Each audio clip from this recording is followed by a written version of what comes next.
ఏ heroine ఎంత స్థాయి heroine అయినా సరే కాస్టింగ్ కౌచ్కి ఒప్పుకోకపోతే అసలు హీరోయిన్ అయ్యే ప్రసక్తే లేదు అని వాళ్ళు దే ఆఫర్ దెమ్సెల్స్ సర్వైవల్ కోసం అంటారా? సో ఇటువంటిది అయ్యి ఉంటుందిలే, మనం ఆఫర్ చేసేద్దాం, ఆయన అడగటానికి సిగ్గుపడుతున్నాడు, మనం ఇచ్చేస్తే పోతుంది కదా అనే ఫీలింగ్లో హీరోయిన్స్. శీలం అనేది ఒకప్పుడు పవిత్రమైనదిగా మాట్లాడుకునేవాళ్ళం. ఇప్పుడు ఎంతమందికి శీలం సరిగ్గా ఉంది అంటే అవసరం, నేను దీంట్లో సర్వైవ్ అవ్వాలంటే ఇది అయితేనే అవుతుంది అనుకుంటే. మీరు ఎప్పుడైనా ఇబ్బంది పడే సందర్భాలు ఉన్నాయా సార్? మరి జానీ మాస్టర్ ఇష్యూలో ఏమై ఉంటుంది సార్? Work place harassment. అలాంటి టైంలో నేను లొంగిపోవాల్సి వచ్చింది, నాకు ఆప్షన్ లేకపోయింది. రాత్రి 2 గంటలకి నా డోర్ వచ్చి కొట్టేవారు తాగేసి. నైట్ తలుపులు కొట్టేవాళ్ళంతా మందు కొట్టినట్టు వస్తారు. వాళ్ళకి ఏ విధమైన కంపల్షన్స్కి లొంగాల్సిన అవసరం లేకుండా పైకి వచ్చిన నటీమణులు ఎక్కడ వాడినేసి ఎక్కడికి వెళ్ళారు. అందరు హీరోల కంటే ఎక్కువ హైయెస్ట్ రెమ్యునరేషన్ తీసుకున్నారు. ఎంత సార్ ఆ రోజుల్లో ఎలా ఉండేది? మొన్నటి డాకు మహారాజ్ సినిమాలో పాట కూడా విమర్శకి గురైంది కొంత. బయట వాళ్ళ పార్టీలకు వెళ్తే, పబ్బుల్లోకి వెళ్తే మీకు అంతకంటే భయంకరంగా ఉంటారు ఆడపిల్లలు. బోస్ గారు కరెక్ట్గా రాశారు, you have to control your self. అంటే కోకా కోకా కోకా కడితే కొరకొరమంటూ చూస్తారు. సూరి సినిమా టైంలో మీరు ఇబ్బంది పడ్డారా డబ్బులకి? లాస్ట్ 2-3 ఇయర్స్ నుంచి నేను కంఫర్ట్ జోన్లో ఉన్నా. ఇప్పుడు సార్ పుష్ప లాంటి సినిమాలకి మేము వినడం ఎవరో చెప్పాం, ముత్యాల సుబ్బయ్య గారు చెప్పారు అనుకుంటాం, మొన్న 300 కోట్లు ఇలా ఉన్నాయి డైరెక్టర్ రెమ్యూనరేషన్. సరే నిజం చెప్పాలంటే నేను పుష్ప 2 చూడకూడదు అనుకున్నా. ఎందుకంటే బయట చెప్పిన మాటలు, అది షెకావత్ మీద ఉచ్చబోస్తాడు ఇటువంటి అనేది విని. మీ వివాహం ఎలా అయింది సార్? అది మా ఇంటి పక్క ఇల్లు, 2 ఇళ్ళు అవతల ఉండేవారు. లవ్ మ్యారేజే? అదే మరి ఇందాక ఏమన్నారు, ఫోటోలు కూడా చూడమని చెప్పారు సార్ మీరు.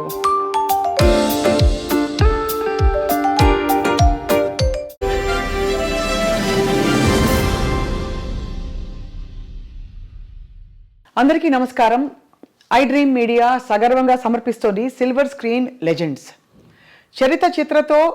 చరిత్రని మార్చే దిశగా తన ప్రయాణం మొదలుపెట్టి నిర్మాతగా, దర్శకులుగా, పొలిటికల్ కమెంటేటర్గా, ఇంకా పాలసీ మేకింగ్ ఇష్యూస్పై మాట్లాడే వ్యక్తిగా, సంఘంలో సమాజంలో ఏది జరిగినా కూడా తన వంతు కృషి చేసి ఏదో ఒకటి చేయాలనే తపనని కొనసాగించే వ్యక్తిగా మనందరికీ సుపరిచితులు, అందరికీ చాలా ఇష్టమైన వ్యక్తి తమ్మారెడ్డి భరద్వాజ్ గారు. వారి ప్రయాణంలో మనం అనేక మలుపులు చూసాం, అప్స్ అండ్ డౌన్స్ చూసాం. పూర్తి కమర్షియల్ హిట్ సినిమాలు తీశారు, అటు చాలా మెసేజ్ ఓరియంటెడ్గా అవార్డ్ విన్నింగ్ ఫిల్మ్స్ తీశారు. వీటన్నిటితో పాటు ఎన్నో అనుభవాల్ని ఆయన మూటగట్టుకున్నారు. ఎంత సింపుల్గా ఉంటారో, ఎంత హంబుల్గా ఉంటారో వారిని చూసి ఆశ్చర్యం కలుగుతుంది. ఇవాళ మామూలుగా మాట్లాడే ఇతరత్ర అంశాల కంటే కూడా వారి మనసులో ఏముందో వెలికి తీసే ప్రయత్నం ఇవాళ కార్యక్రమం. సార్ నమస్కారం. చాలా ఓపిక ఎక్కువ సార్ మీకు. హాయిగా ఈ ఇంటర్వ్యూ వల్ల మీకు ఏమొస్తుందో తెలీదు, కానీ మాకు సమయం ఇచ్చి అంత ఆత్మీయంగా you let us come into your personal space. Thank you so much. Sir, how are you doing? ఎలా ఉన్నారు? గుడ్ మా, very good. So we're reminiscing, వస్తూ మీ సినిమాల జాబితా అంతా కూడా ఇంకోసారి గుర్తు చేసుకుందామని తీస్తూ వచ్చాను. చాలా గ్లోరియస్ అండ్ వెరీ సంక్షిప్తంగా ఉన్నా కూడా మీ యాక్చువల్ నంబర్ ఆఫ్ ఫిల్మ్స్ చూస్తే చిన్న లిస్ట్గా అనిపించినా కూడా ఐ థింక్ చాలా ఇంపాక్ట్ఫుల్ ఫిల్మ్స్ అని అనిపించింది sir as a film lover. ఇప్పుడు ఏంటి సార్ మరి, what is your primary occupation ఇప్పుడు? ఏం లేదమ్మా, రైట్ నో ఏం లేదు, ఖాళీగా ఏదో అట్లా టైం పాస్ చేయటం. మీరు ప్రొడ్యూసర్గా మొదలుపెట్టినప్పుడు మీ జర్నీని ఇలాంటి సినిమాలే తీస్తానని అనుకున్న రోజులు ఉన్నాయా, లేక మీరు అలా నాన్నగారి ప్రవేశం ఉంది కాబట్టి అలా కంటిన్యూ అవుతూ వచ్చేసారా? లేదు, నేను నాన్నగారితో పాటు అసలు ఎప్పుడు ప్రయాణం చేయాలి. ఆయనకి మనకు అంటే దూరమని కాదు, నేను ఉద్యోగం చేసుకుంటామండి ఇరిగేషన్ డిపార్ట్మెంట్లో. అవును, సివిల్ ఇంజనీర్గా. బట్ నాకు సినిమాలు అంటే పిచ్చి, సినిమాలు చూడటం పిచ్చి, తీయటం పిచ్చి కాదు. సినిమాలు చూడటం బాగా పిచ్చి. 2-3 సినిమాలు చూసాను రోజు. సో ఈ కొంచెం డిఫరెంట్ కథలు, వీళ్ళందరూ రాఘవేంద్రరావు గారు, దాసనారాయణ గారు, వీళ్ళందరూ కూడా కథలు నన్ను అడుగుతుంటారు. అంటే అన్ని లాంగ్వేజెస్ సినిమాలు చూసేవాడిని నేను. సో వాళ్ళు ఎప్పుడూ సరదా కూర్చోబెట్టిన ఆ సినిమా కథ ఏంటి, సినిమా కథ ఏంటి, ఈ టైప్లో ఉండేది. మా నాన్నగారు కూడా అట్లాగే అడుగుతాను. అట్లా ఒక మలయాళం కథ నాకు నచ్చి నేను కేశవరావు గారికి చెప్పాను, బాగుంటుంది సార్ తీసుకోండి. ఆయన అప్పుడే ప్రొడక్షన్లోకి వచ్చారు. డిస్ట్రిబ్యూటర్ ఆయన తారక రామ ఫిల్మ్స్. నేను చేయటం కాదు నువ్వే చెయ్యి అన్నారు. అట్లా యాక్సిడెంటల్గా ప్రొడ్యూసర్ని అయిపోయాం. తర్వాత వచ్చిన కాడి నుంచి నాకంటే కొంచెం డిఫరెంట్గా ఉండే ఫిల్మ్స్ చేయాలని నాకు ఆలోచన. అంటే రొటీన్ సినిమాలు కాకుండా చేయాలని. అప్పట్లో డిఫరెంట్ అంటే ఏంటి మీ దృష్టిలో? అంటే రెగ్యులర్గా చూసే సినిమాలు కాకుండా నేను ఇప్పుడు కోతల రైడ్ చేసా ఫస్ట్ ఫిలిం. కోతల రైడ్ టోటల్గా నెగిటివ్ షేడ్ ఉంటుంది హీరో క్యారెక్టర్. ఫైనల్ క్లైమాక్స్ వచ్చేటప్పటికి చేంజ్ ఓవర్ ఉంటుంది. అంటే మనుషులు మనస్తత్వాల మీద ఎక్కువ ఆధారపడి ఉంటుంది. అంటే కథగా కొత్త కథ ఏం కాదు కానీ మనస్తత్వం, పిల్లడి మనస్తత్వం. దాంట్లో ఒక డైలాగ్ ఉంటుంది. ఆ అమ్మాయిని అతను వాడుకునేసి చెల్లి అంటాడు. ఫాదర్ పిలిపిస్తాడు. ఫాదర్ దగ్గరికి ఆ అమ్మాయి వస్తుంది, నన్ను మోసం చేశాడు మీ అబ్బాయి అని. ఆయన జడ్జి. వీడు గాలి అంటే వచ్చినప్పుడు ఆ అమ్మాయిని వీళ్ళ పిల్లలకి, అన్నయ్య పిల్లలకి టీచర్ అనమాట. మొత్తాన్ని ట్రాప్ చేశాడు, అయిపోయింది, ఇట్లా అయింది, అన్యాయం చేశాడు మీ అబ్బాయి అని అడిగితే చిచ్చిచ్చి నాకు అట్లా ఎట్లా ఉంటుంది, ఆ అమ్మాయిని చూస్తే నాకు చెల్లెలు ఫీలింగ్ అంటాడు. అంటే అప్పుడు ఆ అమ్మాయి ఒక డైలాగ్ చెప్తుంది, నువ్వు ఆ 2 వర్షాలు అంత పవిత్రమైన చెల్లి అనే పదం అన్న దానికంటే లంజ అంటే నేను చాలా హ్యాపీగా ఫీల్ అయ్యేదాన్ని. చాలా పవర్ఫుల్ స్టేట్మెంట్ అది బాబోయ్ అని ఆ అమ్మాయి చెప్తుంది. చెప్తే ఫాదర్ అక్కడ మాట్లాడు అని వెళ్ళిపోతుంది ఆమె. వెళ్ళిపోతే అప్పుడు ఫాదర్ అతన్ని కొట్టి, ఇలాంటి దరిద్రుడు నా కడుపును పుట్టిన, నేను సిగ్గుపడుతున్నాను, ఈ గెట్ ఆఫ్ మై హౌస్ అని పంపించేస్తాడు. అలాంటి వాడు తండ్రికి కష్టం వచ్చినప్పుడు తండ్రిని కోసం మొత్తం కేసు వేసుకుని ఊరిశిక్షకి వెళ్ళిపోతానికి ప్రిపేర్ అయిపోతాడు. Quiet contrast character. అంటే మనుషులు మనస్తత్వాలు ఎట్లా ఉంటాయి అనేది ఉంటుంది.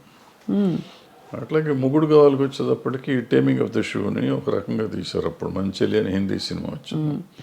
అదో డిఫరెంట్గా ఉంటుంది. హౌ టు టేమ్ రిచ్, చెడిపోయిన అమ్మాయి, ఇలాంటి గాలిగా తిరిగే అమ్మాయి, చెడిపోయిన అమ్మాయి కాదు, రెస్పాన్సిబిలిటీస్ తెలియని అమ్మాయి, సమాజం అంటే రెస్పాన్సిబిలిటీ లేని అమ్మాయి.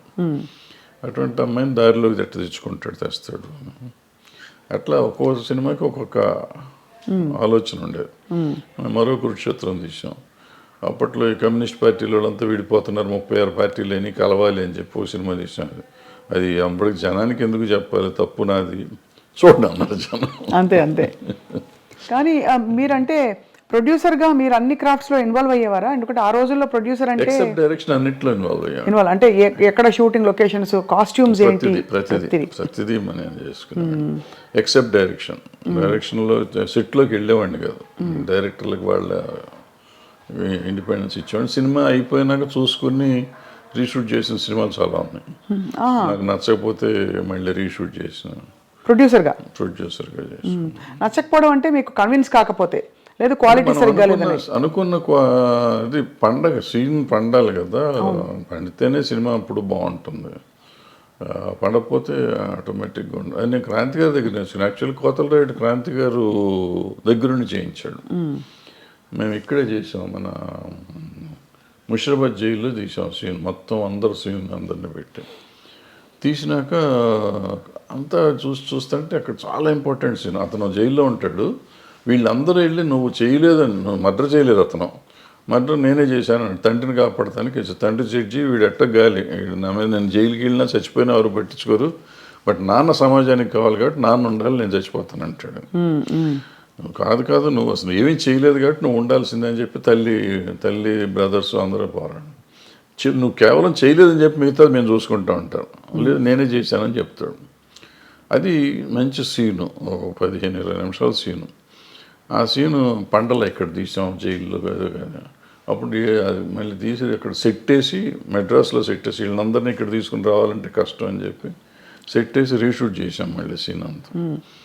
అట్లా మొగుడు కావాలో ఏదో నాకు నచ్చలేదంటే బ్రదర్స్ ఇద్దరు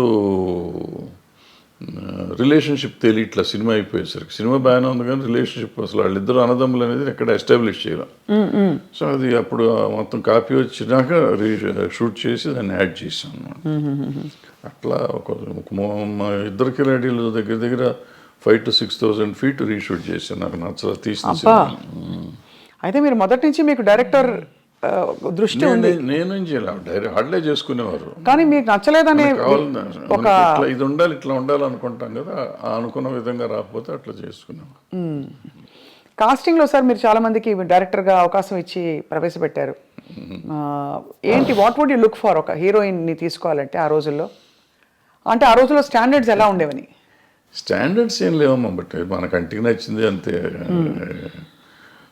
మొగుడు నాకు అప్పట్లో ఈ ఆడపిల్లని సరిగ్గా చూసేవాడిని. ఇట్లా ఇట్లా వచ్చి అమ్మాయి వచ్చిందంటే కూర్చొని బాగుంది, ఫోటోలు తీసుకుని చూసి బాగుంది పంపించేసి ఓకే అని. వైజాగ్ వెళ్ళాం మొగుడు మన్మథ సామ్రాజ్యం సినిమాకి వెళ్ళి అమ్మాయిని ఫస్ట్ షాటు పెళ్ళి సీన్ అనమాట. పెళ్లి కూతురుని చేశారు, పెళ్లి మండపం వేసి ఉంది. అమ్మాయి వచ్చింది, కెమెరామ్యాన్ పెద్ద గావు కేకేసాడు. ఏంట్రా అంటే అమ్మాయికి మెలకన్ను.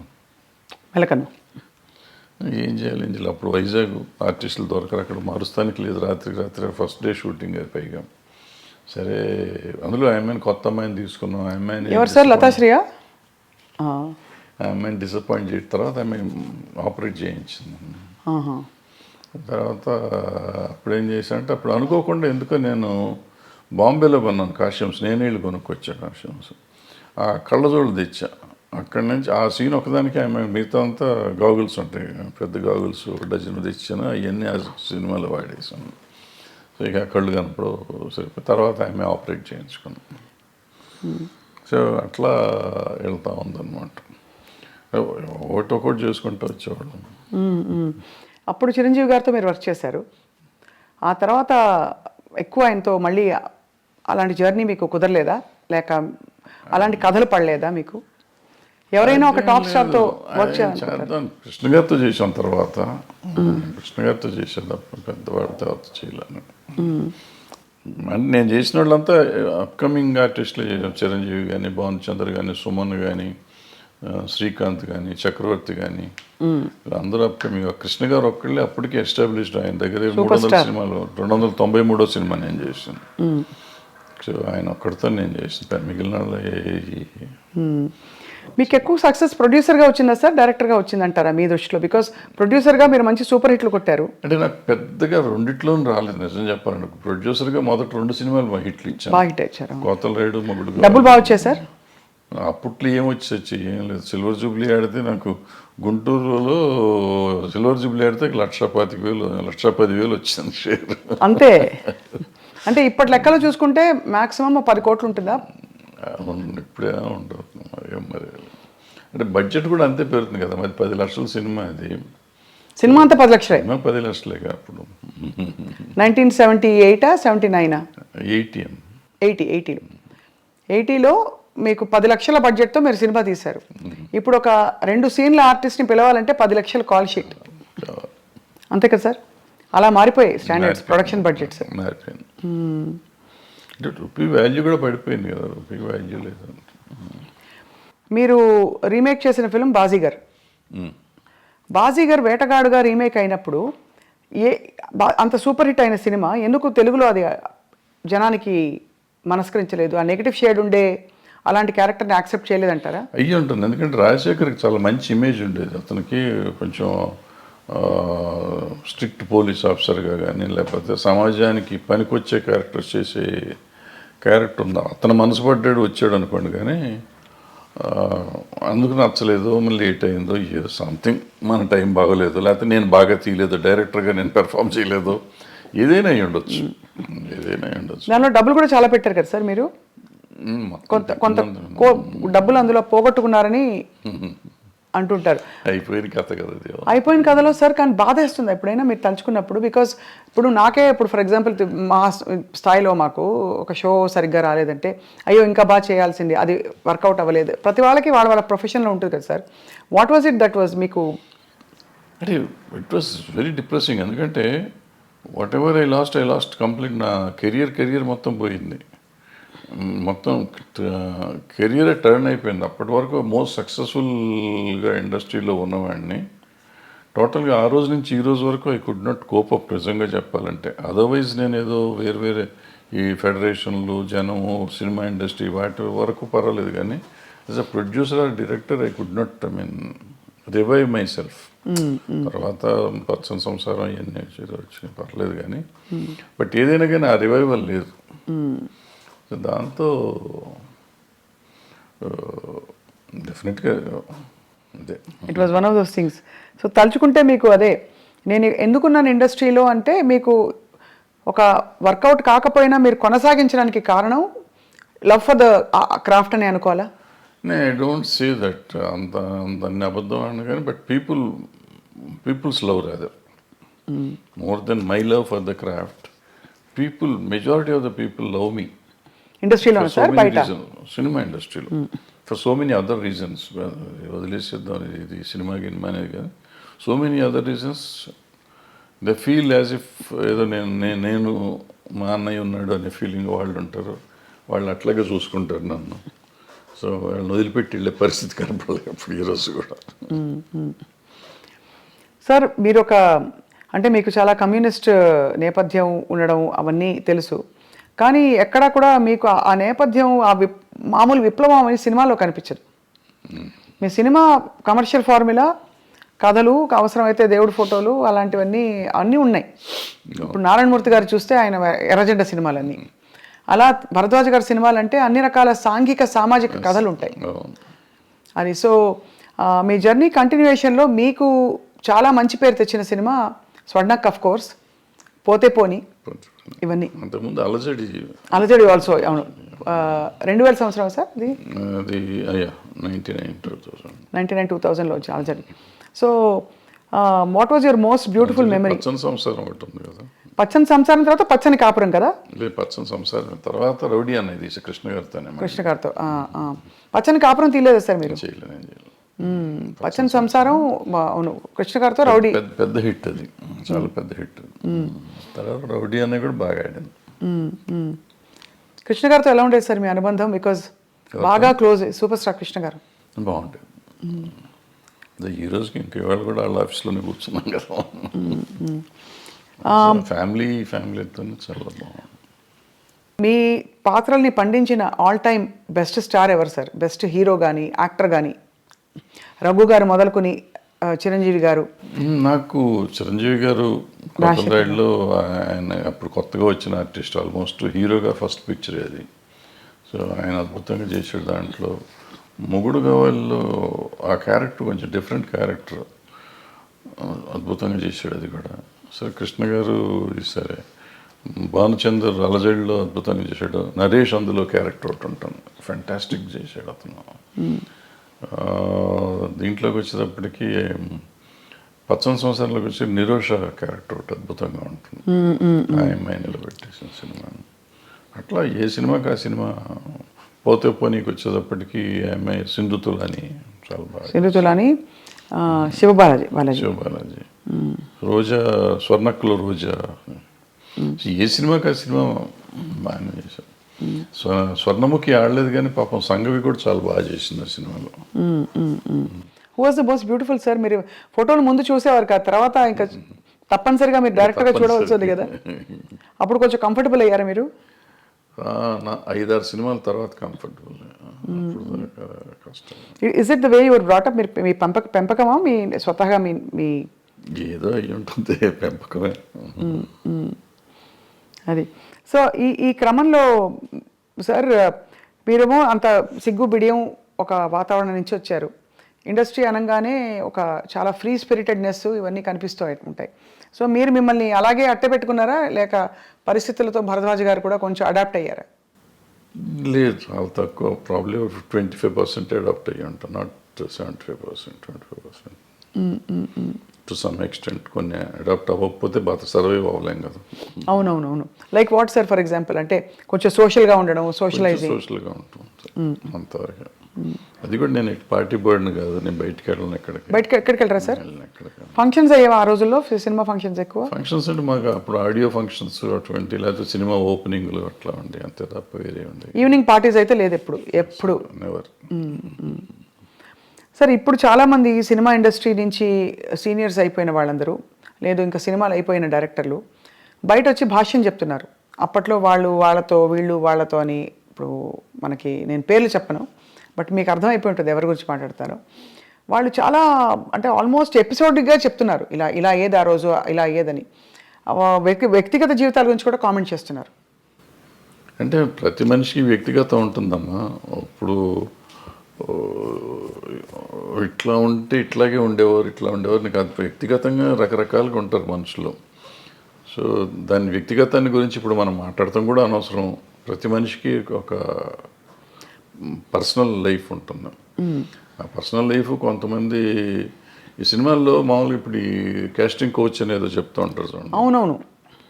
అది అందరూ చేస్తారంటే అందరూ చేయరు.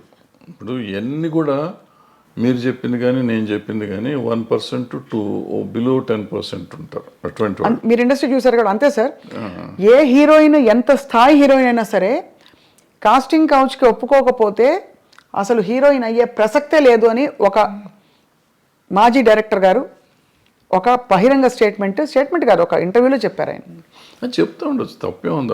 వాళ్ళ నమ్మకం అయి ఉంటుంది, లేదా వాళ్ళ జరిగిందే ఆయన చేసిన పని చేసిన కంపెనీల్లో అట్లా జరిగి ఉండొచ్చు. ఆయన ఎక్స్పీరియన్స్ ఏంటో మనకు తెలియదు కదా. నా ఎక్స్పీరియన్స్, నేను ఇన్ని సినిమాల్లో ఉన్నాను, ఇన్ని రోజుల నుంచి నేను ఉన్నాను. ఆల్మోస్ట్ 50 years అవుతాను నేను ఇండస్ట్రీకి వచ్చి. 50 yearsలో I have never seen that, to be frank. ఇది అబద్ధం కాదు, నిజం. ఇన్ఫ్యాక్ట్ నాకు రివర్స్ నేను ఎక్స్పీరియన్స్ చేశాను. ఫర్ ఎగ్జాంపుల్ ఎలా రివర్స్ అంటే ఏంటి సార్? వాళ్ళు they offer themselves, girls, women. అంటే ఆఫర్ అంటే సర్వైవల్ కోసం అంటారా? ఇంతే పాపం. వాళ్ళకి ఏముంటుంది, భయం. మనం ఏంటో తెలియదు కదా. సో ఇటువంటిది అయ్యి ఉంటుందిలే, మనం ఆఫర్ చేసేద్దాం, ఆయన అడగటానికి సిగ్గుపడుతున్నాడు, మనమే ఇచ్చేస్తే పోతుంది కదా అనే ఫీలింగ్లో. అలా ఉన్నారా సార్ హీరోయిన్స్? అందరూ ఎవరో ఒకళ్ళు ఉంటారమ్మా. ఇప్పుడు వీళ్ళు అడిగారు అన్న ఎంతమంది తక్కువ మంది ఉంటారో అట్లా అడిగే వాళ్ళు కూడా అంతే తక్కువ ఉంటారు. That's why I'm telling you. You're giving a parallel, అది అర్థమైంది. బట్ అలా బిట్వీన్ 1 to 10% ఉంటారు తప్ప. అప్పట్లో సెల్ ఫోన్స్ ఏవి ఉండేవి కాదు కదా సార్. ఏముండదు. అలా అడగడం ఎలా తెలిసేది మరి వీళ్ళకి?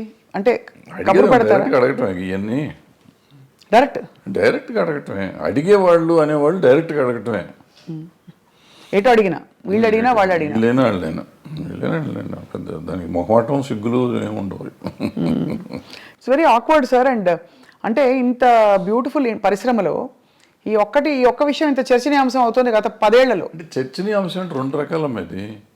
ఇప్పుడు పిచ్చి ముందా పెళ్లి ముందా అంటే ఇప్పుడు ఇద్దరికి ఇష్టమైతే ఇప్పుడు అడగగానే లొంగిపోతారు అనేది కూడా నేను నమ్మను. అన్లెస్ వాళ్ళకి ఒక అవసరం, నేను దీంట్లో సర్వైవ్ అవ్వాలంటే ఇది అయితేనే అవుతుంది అనుకుంటే లొంగొచ్చు. లేదంటే ఎందుకు లొంగుతారు వాళ్ళు? అలాంటి ఏమంటారు, మ్యూచువల్ బెనిఫిట్ కోసం జరిగితే జరగాలి తప్ప నేనేదో ప్రతి వాళ్ళు ఇట్లా చేస్తారు అంటే జరిగేది కాదు. మీరు ఎప్పుడైనా ఇబ్బంది పడ్డ సందర్భాలు ఉన్నాయా సార్? ఎట్లా అంటే వేర్ డైరెక్ట్లీ ఆర్ ఇండైరెక్ట్లీ మీకు ఒక కబురు పెట్టి మీ హీరోయిన్స్ అనుకుంటే ఒకటి అరా ఉంటాయి అంతే కాదు కానీ ఒకటి. అంటే అందరూ అలా వచ్చి ఉంటారు కదా, మీరు చెప్పారు కాబట్టి ఐఎమ్ ఆస్కింగ్. సో చాలా మంది చాలా జెంటిల్, చాలా మర్యాదగా సొంత పిల్లల్లాగా. నాకు ఆడపిల్లలే 3. సో వాళ్ళంతా మన ఇంటికి వచ్చి ఇంట్లో ఆడపిల్లలాగానే ఉండేవారు తప్ప ఎవరు ఒకటి అరా 20 ఉన్నా కానీ పెద్ద విషయం. ఇవన్నీ అంటే ఇది ఇప్పుడు లేటెస్ట్గా మీరు కూడా మొన్న ఆఫ్ రికార్డ్ చాలా విషయాలు మీరు మాట్లాడినప్పుడు ఎక్స్ప్లెయిన్ చేసి చెప్పారు సార్. అదే ఈ జానీ మాస్టర్ ఇష్యూ తెరపైకి వచ్చినప్పుడు కూడా ఈ కమిటీలు వేయడం, వీటిని పరిష్కరించే దిశగా కమిటీల్లో ఉండేవాళ్ళు ఎవరు కూడా దిగొచ్చిన ఎవరు అంటే ఇట్స్ నాట్ సో ఈజీ కదా సార్. ఇవి హ్యూమన్ రిలేషన్షిప్స్ చాలా కాంప్లెక్స్గా ఉంటాయి. మీరు అన్నట్టు ఒక టైంలో ఇష్టం ఉండొచ్చు, ఒక టైంలో కాంప్రమైజ్ అవ్వచ్చు, ఒక టైంలో అది చెడుగా కనిపించవచ్చు, రకరకాలు ఉంటాయి, తప్పించుకోలేని పరిస్థితులు ఉండొచ్చు. ఏమిటవుతుంది sir? What you think is? అంటే ఇప్పుడు మీకు గతంలో మొదటి నుంచి కూడా చరిత్ర కనుకోండి, ఇతిహాసాలు తీసుకోండి, పురాణాలు తీసుకోండి. ఆయన వాల్మీకి గారు దొంగ, ఆయన తర్వాత మంచివాడు అయిపోయాడు. సో ఇట్లా మనుషుల్లో మార్పులు చాలా వస్తూ ఉంటాయి.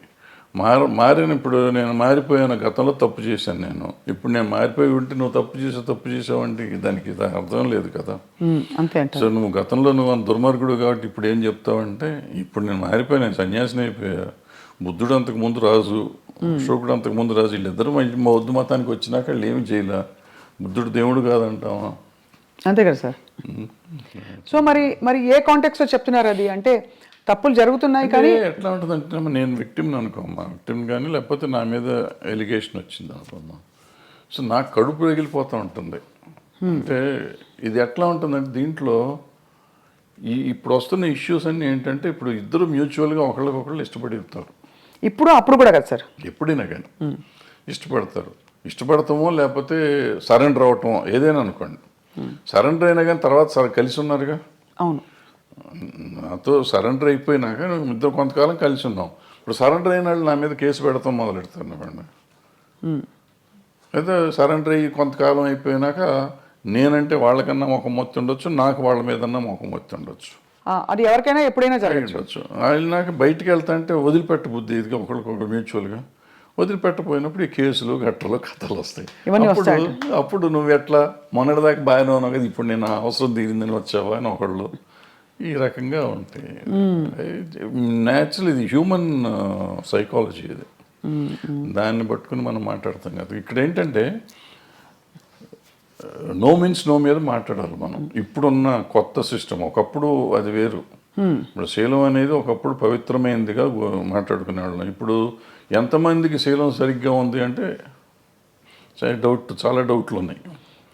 అంటే శీలాన్ని శీలంగా చూస్తున్నామా లేదా అనేది పాయింట్. అంటే ఇది వరకు it was a big టాబు.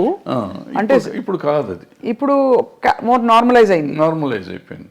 So ఇప్పుడు దానికి ఏమవుతుంది ఆటోమేటిక్గా నీకు ఇష్టం లేనప్పుడు అవుతుంది. రోజు మనకి రిలేషన్షిప్లో ఉంటున్నాం, మనం రిలేషన్షిప్లో ఉన్నామని మనం ఫేస్బుక్లో పెట్టుకుంటున్నాం, ఇన్స్టాగ్రామ్లో పెట్టుకుంటున్నాం, అన్ని చోట్ల పెట్టేసుకుంటున్నాం. నెక్స్ట్ డే ఇప్పుడు బ్రేకప్ అయిపోయామని మనం పెట్టుకుంటున్నాం. సో మనమే అనౌన్స్ చేసుకుంటున్నాం వాట్ ఈస్ హ్యాపెనింగ్. అవును. ఆ తర్వాత మనకే కోపం వస్తే వాళ్ళ మీద కేసు పెడుతున్నాం. ఇది ఇప్పుడు దానికి ఎవరు బాధ్యులు అంటే కలిసి ఉన్నారు కదా. ఇప్పుడు ఏం పోయే కాలం ఏం తీపరం వచ్చింది మీకు అంటారు మా అమ్మమ్మ భాషలో మాట్లాడాలంటే. తీపరం లేదు, తాపరం లేదు. ఇది ఏంటంటే నాకు ఇష్టం లేదు, నువ్వు రావద్దన్నాను, రావకూడదు, అంతే, సింపుల్. సో అక్కడ నుంచి ఆ వైరం వల్ల వచ్చే కేసులు అంటారు ఇది. కానీ జెన్యున్గా ఆడపిల్లలకి రక్షణ లేదని హేమా కమిటీ రిపోర్ట్ని కూడా మీరు ఆమోదించపోరు. ఎందుకు డెఫినెట్గా ఉందమ్మా, డెఫినెట్. ఇప్పుడు ఒక అమ్మాయి వచ్చింది పాపం, ఎవరో ఒక అమ్మాయి ఆశగా సినిమాల్లోకి చేద్దామని వచ్చింది. వచ్చిన అమ్మాయిని నువ్వు నాకు ఏదన్నా ఇది ఇస్తేనే నేను ఉద్యోగం ఇస్తాను, వేషం కానీ పని కానీ ఇస్తాను అనేది దుర్మార్గమే కదా. హేమ కమిటీ రిపోర్ట్లో కానీ ఎక్కడైనా కానీ ఈవెన్ పాక్స్ దీంట్లో కానీ అదే చెప్తాను. నువ్వు అడగటం కూడా తప్పు.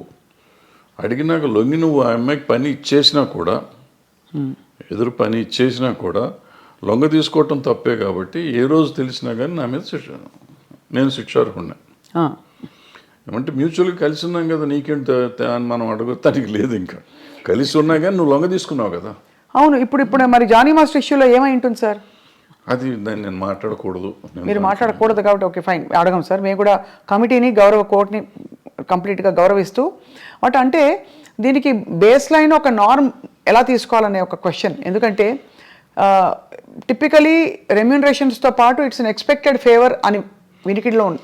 చాలామంది హీరోయిన్లు, చాలామంది క్యారెక్టర్ ఆర్టిస్టులు దీంట్లో జయలలిత గారు చెప్పారు సార్. ఫర్ ఎగ్జాంపుల్ ఇక్కడ మాకు ఆ కేసు మీరు అడుగుతున్న particular case it is work place harassment. Workplace హెరాస్మెంట్లో అంటే మీరు పనిచేస్తున్నారు, మీరు సాక్షి టీవీలో పనిచేస్తున్నారు, లేకపోతే ఐ డ్రీమ్లో పనిచేస్తున్నారు. మీకు నాకు ఏదో వైరం ఉందో, లేకపోతే మన ఇద్దరికి సమ్ స్కోర్ సెటిల్ చేసుకోవాలి. నేను సడన్గా మీరు వెళ్ళి యాంకరింగ్ చేస్తా ఉంటే ఇట్లా జరుగుతుంటే మధ్యలో వచ్చేసి ఆపేసే స్వప్న బయటికి రామ్ టూమ్ అంటే that is work place harassment.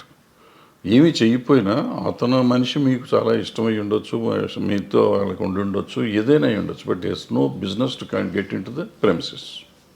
First point, that is work place harassment. So అటువంటి టైప్ ఆఫ్ కేసెస్ దాంట్లోకి వస్తాయి.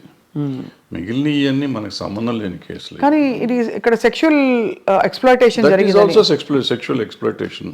ఏ right to has get, he might be having right on you some ఏదైనా రకంగా, but he should have weighted out side.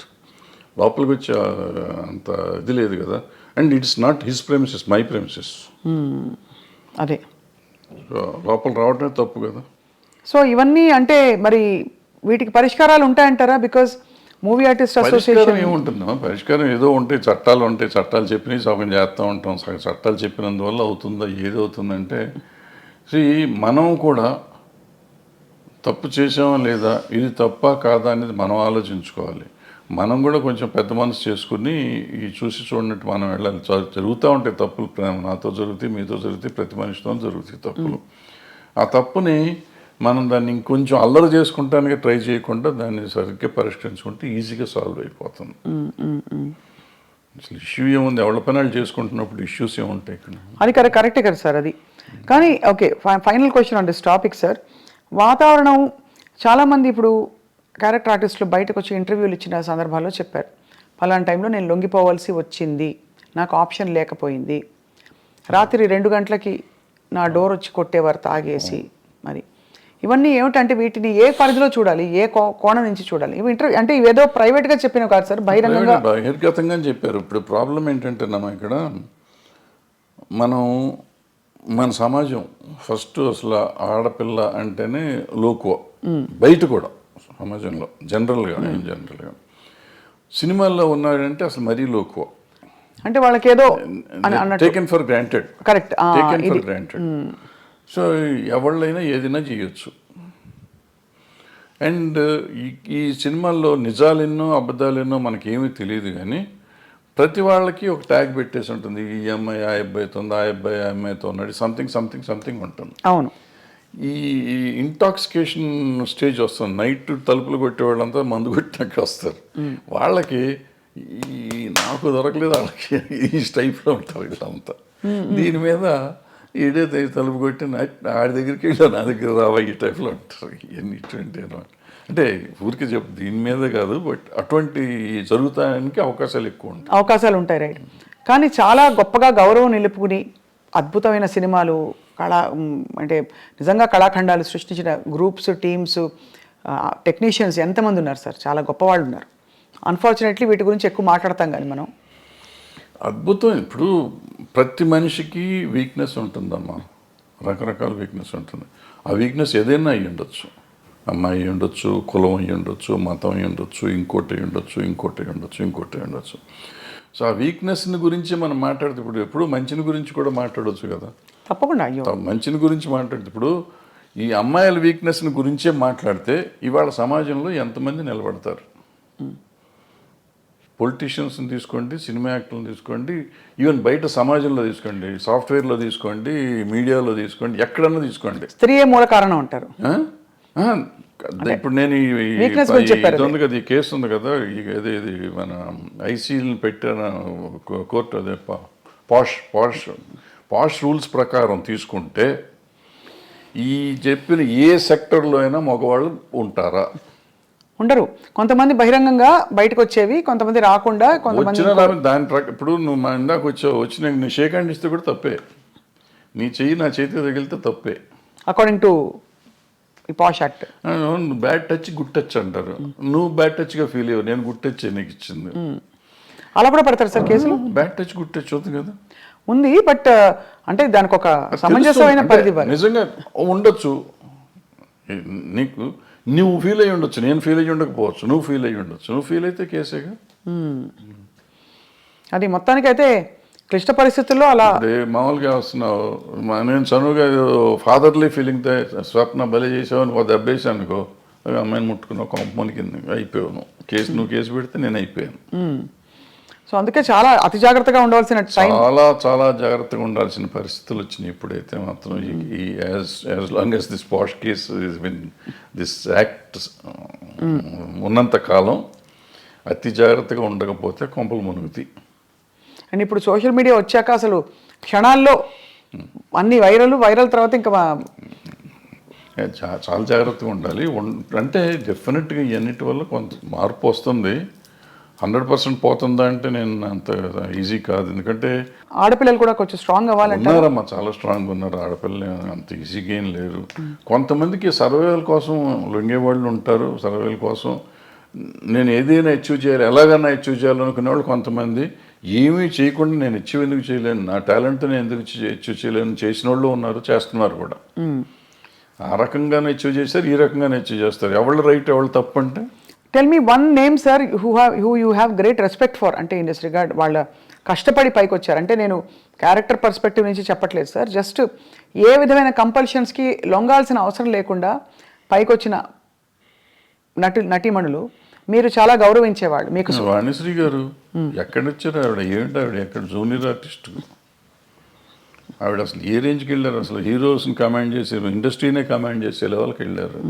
Highest paid artist ఆవిడ. Simple, ఆవిడ అంతకంటే గొప్పవాళ్ళు ఎవరు లేరు మార్కెట్లో.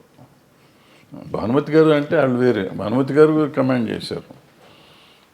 జమున్ గారు కమాండ్, జమున్ గారు కూడా మామూలుగా వచ్చారు, ఆవిడ కమాండ్ చేశారు.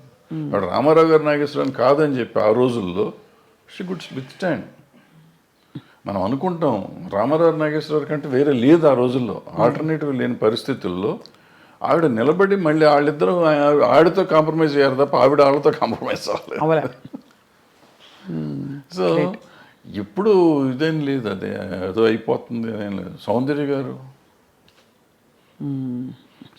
చెప్పుకుంటా పోతే ఎవరైనా ఉంటారు, ఎవరికి ఉండే వీక్నెస్ వాళ్ళకు ఉంటుంది. ఆ వీక్నెస్లోని మనకి సంబంధం లేదు, వాళ్ళ పర్సనల్ ఇష్యూస్ అయ్యి. కరెక్ట్ అండి, అంతే సార్. అంతే తప్ప వీళ్ళంతా ఇటు లొంగిపోయారా ఉన్నారా?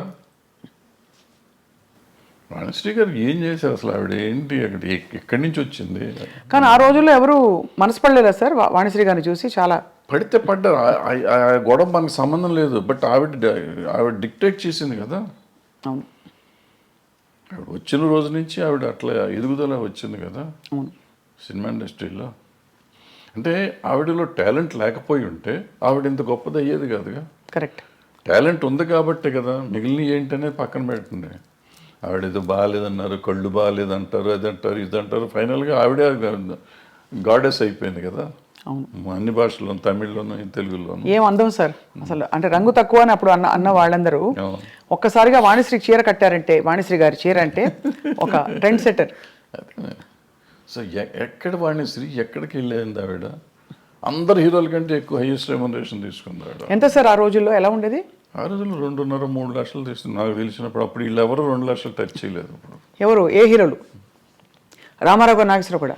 రామారావు గారు ఇంకా తక్కువ. శోభన్ బాబు తీసుకున్నాడు అప్పట్లో, 2 తీసుకున్నాడు. ఈవిడ 2.5 తీసుకుంది రోజుల్లో. మరి కాలం మారిపోయిందా, డబ్బు విలువ పడిపోయిందా సార్? రామారావు గారు కంబ్యాక్ వచ్చినాక ఆయన హైయెస్ట్కి వెళ్ళిపోయారు. ఆ మధ్యలో బడిపంతులు చేసే రోజుల్లో ఆయన 1,00,000 దగ్గరే ఉన్నారు అన్నమాట. సార్ ఆన్ స్క్రీన్ గురించి మాట్లాడదాం. మనకి ఎక్కడో ఇన్ పోర్ట్రేయింగ్ విమెన్, అంటే విమెన్ ఇష్యూస్ మీద మీరు బాగా స్పందిస్తూ మాట్లాడుతూ వచ్చారు కాబట్టి స్క్రీన్ మీద కూడా మొన్నటి డాకు మహారాజ్ సినిమాలో పాట కూడా విమర్శకి గురైంది కొంత. అవసరమా అని, తప్పు రైట్ అని కాదు, ఇది అవసరమా మనకి? అంటే మీ పరిధిలో మీరు ఎప్పుడు కూడా అశ్లీలం, అసభ్యకరం అనే అంశాలకు కానీ, స్టెప్పులు వేసినప్పుడు ఇలాంటివి కానీ మీరు జాగ్రత్తలు తీసుకునేవారా? Were you very conscious? డెఫినెట్గా వెరీ కాన్షియస్. అంటే నాకు ఒక్క సినిమాకి నాకు కోపం వచ్చి తీసాను. బంగారు మొగుళ్ళు అనుకుంటా. ఇటువంటి దరిద్ర పని నేను కూడా చేశాను. ఆ పాటే దరిద్రం. అక్కడ చేయేస్తే ఇక్కడ చేయేస్తే సంథింగ్ ఏదో ఉంటుంది, సరే గుర్తులేదు. అంటే మంచి నీతిగా అసలు ఎక్కడ ముట్టుకోకుండా ఒకళ్ళనొకళ్ళు టచ్ చేయకుండా సినిమా తీస్తే అంటే ఎవడు చూడలేదని కోపం వచ్చి ఆ సినిమా దరిద్రం పెట్టండి అని చెప్పి నేనే పెట్టి తీస్తాను. అంటే ఒక్కోసారి ఫ్రస్ట్రేషన్లో చేసిన పని అది చేసింది నేను చేసిన తప్పే.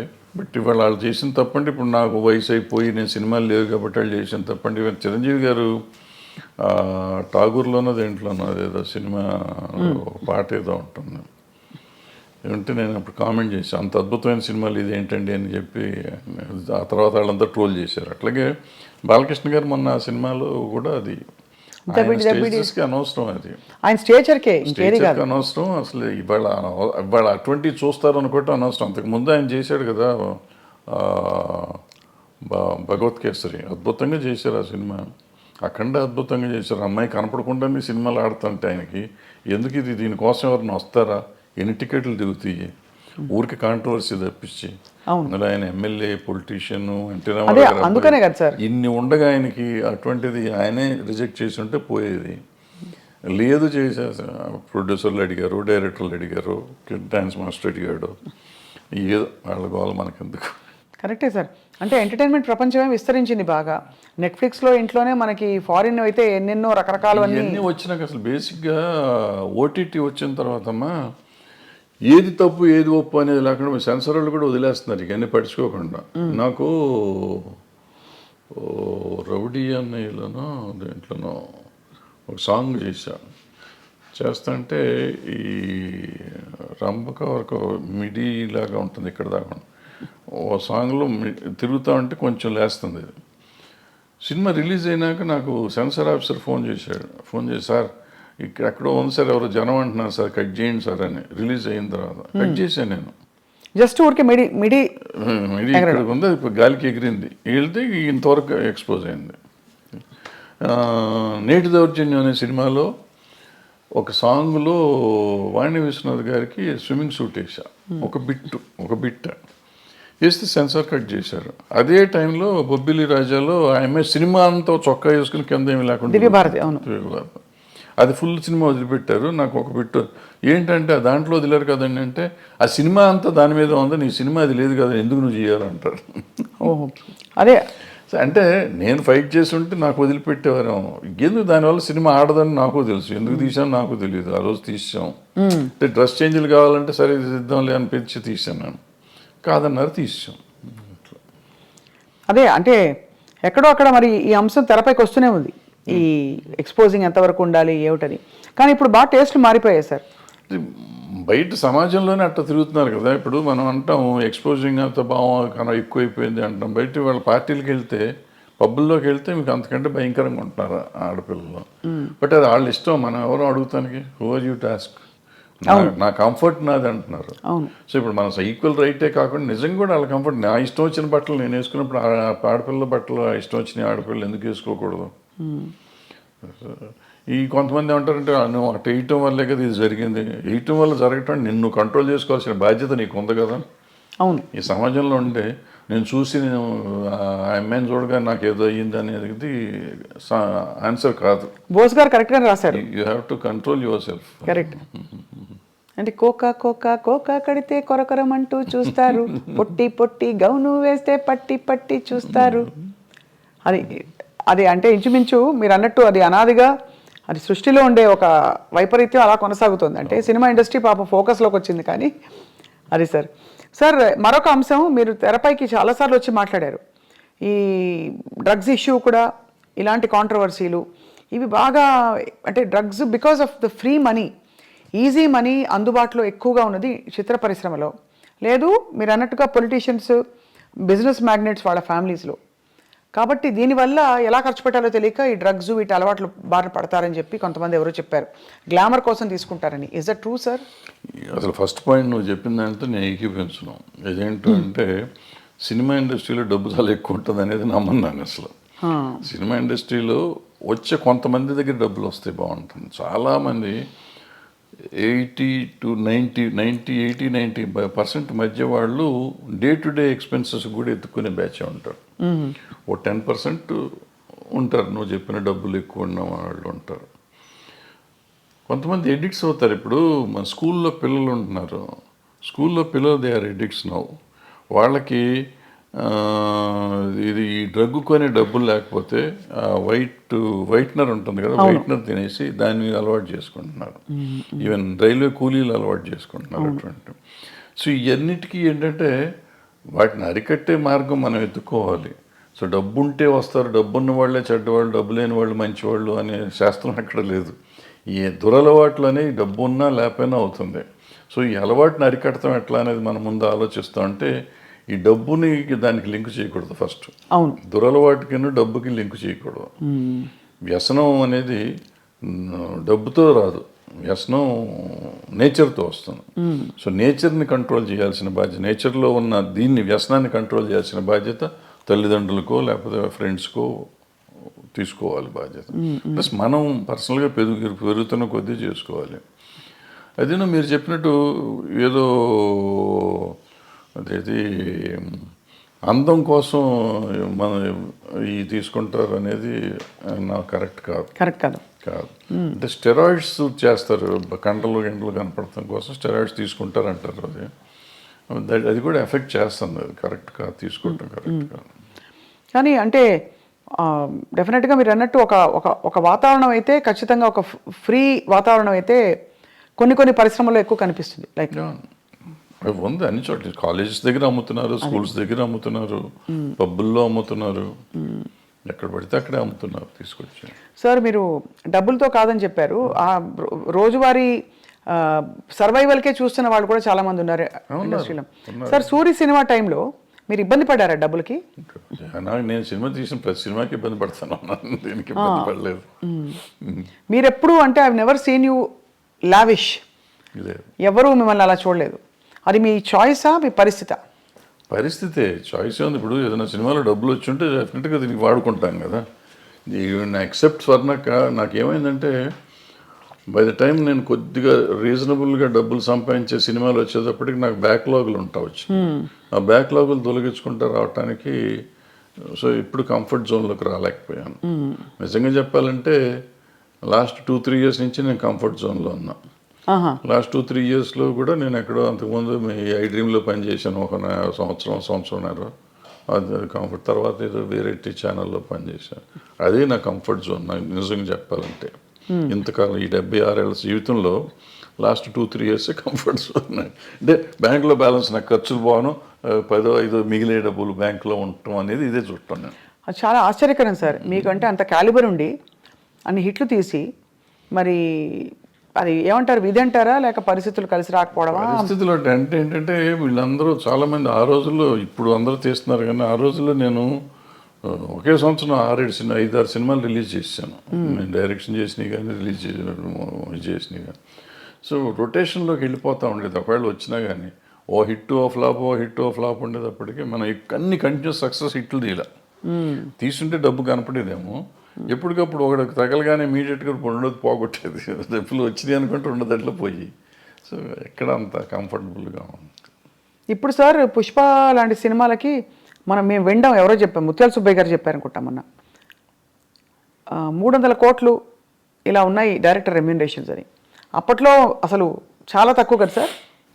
అంటే ముత్యాల సుబ్బయ్య గారు రోజుల్లో ఆయన తీసుకున్నది, ఆయన చాలా ఎక్కువ తీసుకున్నారని మేము అనుకునేవాళ్ళం. మాకు తక్కువ ఇచ్చేవారు అప్పుడు. ఆయన పెద్ద డైరెక్టర్, మేము చిన్న డైరెక్టర్లం కదా ఆ రోజుల్లో. ఇది ఏం లేదు, ఆ రోజులకి డబ్బులకి ఆ రోజు ఇది, ఈ రోజు డబ్బులకి ఈ రోజు ఇది. ఈరోజు పుష్ప డైరెక్టర్కి వచ్చిందంటే పుష్ప 50% పార్ట్నర్ ఆయన సినిమాలో. టైటిల్స్లోనే ఉంది కదా, సుకుమార్ రైటింగ్స్ అని ఉంది కదా.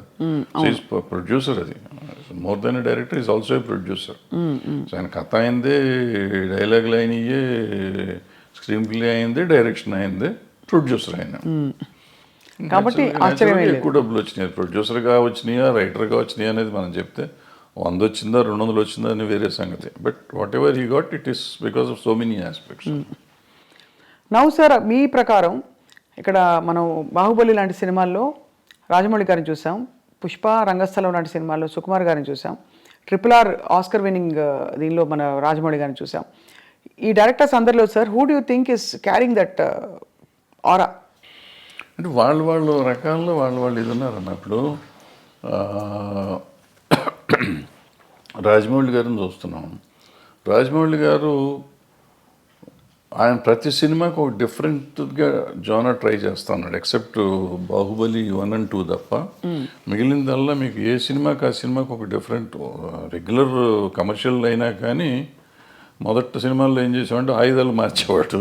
తర్వాత ఈ చేంజ్, ఈగ దగ్గర నుంచి చేంజ్ దిస్ థింగ్, ప్యాటర్న్ మార్చి ఏ సినిమాకి ఆ సినిమా కొత్తగా తీయటం మొదలెట్టాడు.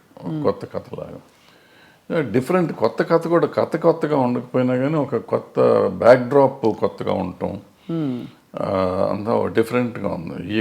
ఈగ తర్వాత ఇది మర్యాద రామన్న ఒక డిఫరెంట్ ఇది. ఆ తర్వాత వచ్చేటప్పటికి బాహుబలి, మగధీర, ఎక్కడికక్కడ మీకు సెపరేట్గా డిఫరెంట్గా వస్తున్నాడు ఆయన. సో రావటంతో మీకు ఆయన ఒకటి ఇదైంది. ప్లస్ ఆయనతో పాటు ఆయన కొత్తగా కనిపెట్టింది ఏంటంటే director should be A marketing man. ఇంతకుముందు మా డైరెక్షన్ వాళ్ళకి మాకు మార్కెటింగ్తో సంబంధం ఉండేది కదా. ప్రొడ్యూసర్స్ వస్తాడనే పద్ధతిలో ఉండేవాడు. రాఘవేంద్రరావు దగ్గర నుంచి మేమంతా అయిపోయేప్పుడు. బట్ ఈయన వచ్చేటప్పటికి how to market a film అనేది ఆయన నేర్పించాడు వాళ్ళ ఇండస్ట్రీకి. దట్ మార్కెటింగ్ స్కిల్స్ ఎంత అద్భుతంగా వెళ్ళిపోయినాయంటే వాళ్ళు భారతదేశం అంతా ఇదే అయిపోయే స్టేజ్కి బాహుబలి 2 చేసింది. అందరూ బాహుబలి 2 దంగలు కొట్టేసింది అంటారు కానీ దంగలకి ఎంగలే సంబంధమే లేదు. బాహుబలిని ఇంతవరకు చేస్తే ఇప్పుడు ఈ సినిమా చేసి ఉండాలి. దంగల్లో వచ్చింది ఏంటంటే చైనాలో ఒక దాంట్లో వచ్చింది డబ్బులు. చైనా డబ్బుని మనం లెక్కేసుకుని 2,000 కోట్లు 2,000 కోట్లని కంగారు పడుతున్నాం తప్ప మనకి ఇక్కడ వచ్చింది 600 కోట్లు 700 కోట్లు. అదే అయితే ఒక లాంగ్వేజ్ అంత రావటం చాలా గొప్ప. అది 60 కోట్లకి చేసి అంత రావటం అనేది గొప్ప విషయం. దాన్ని డిస్ప్యూట్ చేయటం లేదు. అద్భుతమైన సినిమా అది. సో మన ఇండియన్ సినిమాలో ఇండియన్ డబ్బు చూసుకున్న సినిమాలు ఇయే. ఆ చైనాలో 2,000 కోట్లు వచ్చినా అదంతా మళ్ళీ మనకు షేర్ వచ్చేటప్పటికి చాలా తక్కువ వస్తుంది. అక్కడ 30% 20% అంత వస్తుంది. అవును. సో అవి మనం గ్రాసులు చెప్పుకొని ఊరికే కంగారు పడుతూ ఉంటాం. ఇప్పుడు బాహుబలి తర్వాత ఇది వచ్చింది. అలా అంటే మీరు అన్నది రాజమౌళి గారిది చాలా ఒక డిఫరెంట్ టెక్నిక్. ఈయన వచ్చేటప్పటికి ఈయనన్నీ లెక్కలు అని చేసిన సినిమాలు వదిలిపెట్టి ఈయన డిఫరెంట్గా చేసిన సినిమాలు ఈయన సిట్ అయినాయి చూడండి మీరు. అంతకుముందు మీరు ఆర్య చేశాడు. ఆర్య డిఫరెంట్గా ఉంటుంది. తర్వాత ఏదో చేశారు కొన్ని అటువంటి ఏదో లెక్కలు నాకు అర్థమే కదా. 1 ఒకటి ఎన్టీఆర్తో ఒక సినిమా ఏదో చేశాడు. కప్పులు తిప్పుతూ ఉంటాడు, ఏదో తిరుగుతూ ఉంటుంది.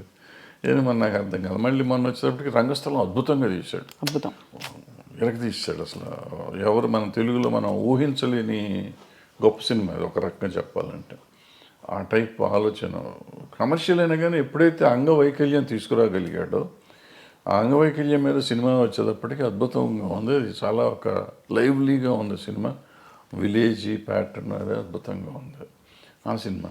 ఈ పుష్పకి వచ్చేటప్పటికి Pushpa was a routine film నాకు తెలిసినప్పుడు. పుష్ప 1, పుష్ప 2 ఈ స్మగ్లింగ్ మీద ఏదో రెప్లికా తీస్తారు ఏముంటుందిలే అని నేను చూడలే. యాక్చువల్గా నేను మొన్న చూశాను. ఎప్పుడైతే మీకు సెకండ్ హాఫ్లో ఆ ఫ్యామిలీ ఎలిమెంట్ వచ్చిందో, వైఫ్ అండ్ హస్బెండ్ వాళ్ళ రిలేషన్షిప్ మీద ఎప్పుడైతే సినిమా తీశాడో మీకు అందుకైతే అన్స్టాపబుల్ అయిపోయింది సినిమా. ఇది ఇవాళ రెవెన్యూ కనపడుతుందంటే ఫ్యామిలీ ఊరికి మా గంధపు చెక్కలు దొంగ కాదు.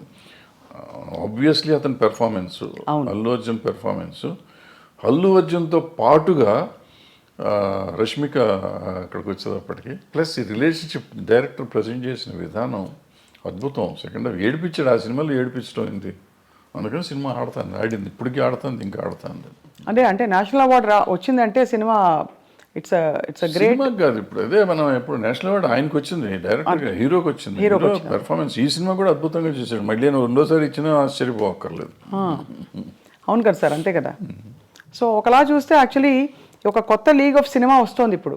అంటే పెద్ద స్కేల్ ఒకటి, బట్ యాక్టింగ్ ఓరియంటెడ్ ఇంపర్ఫెక్షన్స్. ఇది మామూలు సినిమా కింద లెక్క తీసుకోవాలి. ఇప్పుడు అలాంటి ఒక 100 సినిమాలు మొగుడు పిల్లలు ఒకళ్ళ కోసం ఒకళ్ళు బాధపడే సినిమాలు 100 ఉన్నాయి.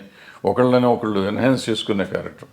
నా మొగుడిని అంటావా అని పెళ్ళం తిరగబడింది, నా పెళ్ళాన్ని అంటావా అని మొగుడు తిరగబడ్డ సినిమాలు 100 ఉన్నాయి. వాళ్ళు ఒకళ్ళకొకళ్ళ కోసం ఒకళ్ళు చేసుకుంది.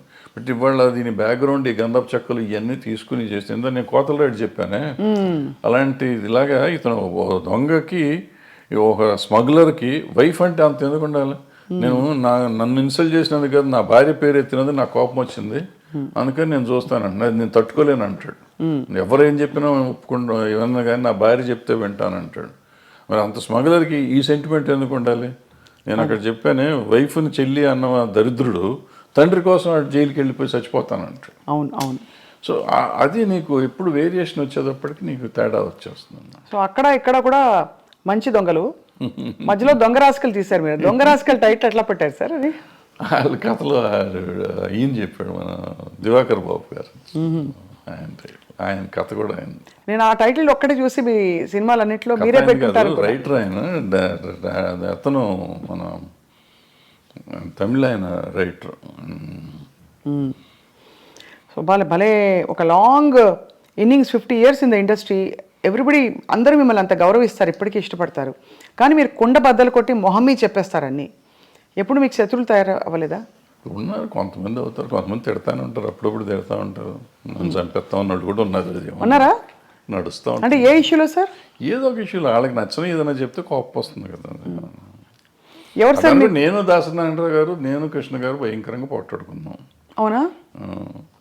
ఎలా పోట్లాడుకున్నారు? ముఖాలు కూడా చూసుకునే లెవెల్లో పోట్లాడుకున్నాం. తర్వాత మేము ఇద్దరం అసలు నేను కృష్ణ గారు కానీ నేను దాసనారాయణరావు గారు అంత క్లోజ్గా మళ్ళీ ఎవరు లేరు. ఇప్పుడు ఏ విషయాల్లో వచ్చేవి గొడవలు? అంటే మాకేదో దీంట్లోనే మనం వేరే సొంత పర్సనల్ ఇష్యూస్ మాకేమైనా లేవు కదా. Creative differences. క్రియేటివ్ డిఫరెన్సెస్లోనే చాలా గట్టిగా మొహాలు చూసుకోకుండా అంతవరకు మాట్లాడుకోకుండా. అప్పుడు సెల్ ఫోన్ లేవు ఇవన్నీ. అంటే మీరు మరి మళ్ళీ ఎలాగా మేకప్ అలాగా మళ్ళీ ఆటోమేటిక్గా అయిపోయింది. ఆటోమేటిక్గా అంటే ఎవరిలోనూ కల్మషం లేదు. ఇప్పుడు నాకు కల్మషం ఆయన మీద, నారాయణరావు గారి మీద కానీ కృష్ణ గారి మీద కానీ కల్మషం ఉండి నేను పంతం బట్టి ఉంటే వేరే, వాళ్ళకి నా మీద అటువంటిది ఏం లేదు. ఒక క్రియేటివ్ డిఫరెన్స్ వచ్చింది నాకు కృష్ణ గారికి, అట్లాగే దాసనారాయణ గారికి నాకు ఒక క్రియేటివ్ డిఫరెన్స్ వచ్చింది. సో అప్పుడు యూత్లో ఉన్నాం కాబట్టి దాసనారాయణరావు గారి మీద కొంచెం చిల్లల పల్లలుగా నేనే మాట్లాడు, ఆయన మాట్లాడలే పాపం.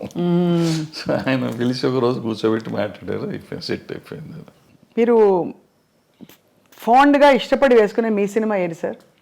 వేసుకుని చూసే సినిమా పోతే పోనీయా, స్వర్ణక్క? నాకు పోతే పోనీ ఒకటిను, అలజడి ఒకటి. అలజడి ఎందుకంటే అలజడి ఇట్స్ మై ఓన్. ఎక్కువ సినిమాలు డైలాగులు కూడా మేము కాలేజ్లో జరిగిన సీన్స్ ఇవన్నీ ఎక్కువగా నా కాలేజ్ డేస్ మొత్తం అంతా అది. సో ఆ సీన్లన్నీ నేను ఆ కాలేజీలో మాట్లాడిన డైలాగులే పెట్టి రాసుకున్నాం. వేరే కొత్తవి కూడా రాయలేదు అంతవరకు, కాలేజ్ సీన్స్ వరకు. సో అందుకని కొంచెం నాకు ఇష్టమైన సినిమా అది. మీరు వెస్లీలో చదివారు కదా సార్? వెస్లీ, సికింద్రాబాద్ వెస్లీలో చదివారు. మీ వివాహం ఎలా అయింది సార్? అది మా ఇంటి పక్క ఇల్లు, 2 ఇళ్ళు అవతల ఉండేవారు ఇల్లు. సో మీరు చూసి ఇష్టపడ్డారు అయితే, అంతేగా? Love marriage. లవ్ మ్యారేజే. అదే మరి మరి ఇందాక ఏమన్నారు, ఫోటోలు కూడా చూడమని చెప్పారు సార్ మీరు. అది వచ్చింది అది. సో మీ పిల్లలు ఎవరు మీ బాటలో నడవట్లేదా? వాళ్ళు సినిమా ఇండస్ట్రీ వద్దనుకున్నారా?